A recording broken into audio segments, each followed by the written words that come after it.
Hello, this is Rainbow Village, another episode of Rainbow Village. Please enjoy.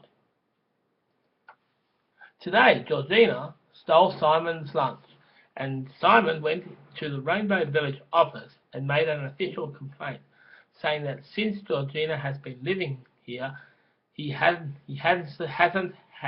had much breakfast, and while he made that complaint, Tony, who just left for her 90-year-old husband at home to fend for himself, and Simon had to hear all of that and thought Tony was a monster woman or something.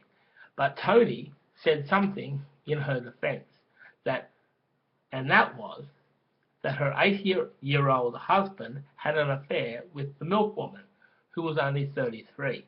Oh my God. And what made it 10 times worse, he said he was experimenting with his youth. And I said, mate, you had your youth. And we made 5 beautiful Brady Bunch-like babies. And I thought we were over that. And then he said, it's not too late to make a baby for a mentally ill daughter, Harriet, because she will have no one when we go. And Simon nodded in saying, fair enough.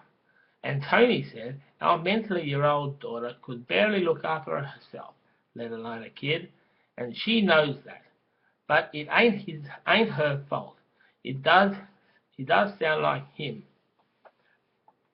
But really, there are other ways she can become a child carer for a day, and she become involved in that child's life. But really, he didn't tell me what he was doing, why he was giving Starlight away. So I left him, and that's cheating in my book. And let's see how he likes it, on his own, without me, the loving wife. And when she said that, she was moving on, the 2 fingers up and down, as if to say, who cares less about the boss of Rainbow Village, and that she ain't welcome in the nicest possible way, because she is bringing a negative vibe to this retirement village, and it is a place to go to enjoy growing old together, not a hideout for the horny 90-year-old. So back off, and go back to your husband. And if you want to bring him here, by all means, come here. There are heaps of room, and we don't even mind if you've had as many affairs as hot dinners. As long as you pay your part of the mortgage or the rent, we don't give a hoot. And Tony left in a huff. But be that as it may, she was determined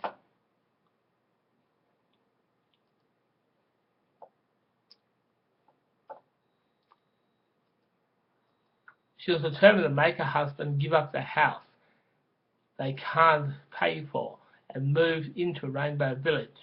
And she told the boss she'll be back.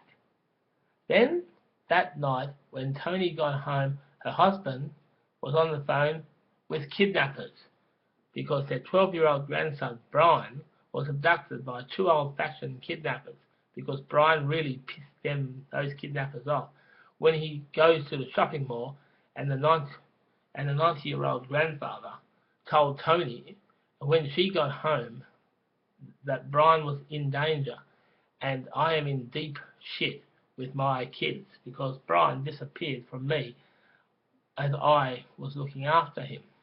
And when I looked in the distance, but I wasn't sure, but I think I saw 2 men pulling him in a car, and the car's coloured black. I care for him, and all you care for is getting us a home in a retirement village that socially is away out of our league. And before Tony could say anything in her defense, Brian walked in the door knowing nothing about the kidnapping. In fact, he said when he came back to his grandfather, he said, "Piss off and play your game. Me and Mummy are looking for your sister." Yes, her husband had a short memory span, as well as Alzheimer's disease, which gave him visions of what wasn't really happening now. But the things he saw could have been happening once in his life.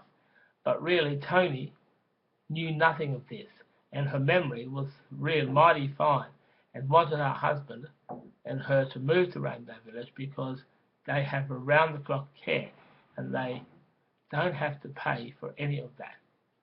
But in about 5 weeks, Tony and her husband, whose name was Kimberly, moved into Rainbow Village, and when they got there, the Rainbow Village residents gave them a big welcoming party with heaps of alcohol and party food. And they moved in, and then the room service maid came over to say they have a free breakfast in the tea room, and we are open 24 hours a day. Do you have heaps of treats? And they felt very welcome, and Kim got round-the-clock care, and he felt good. The end. Well, that was a great story, that. And there'll be many more of those Rainbow Village stories in the future, everyone. So thanks very much.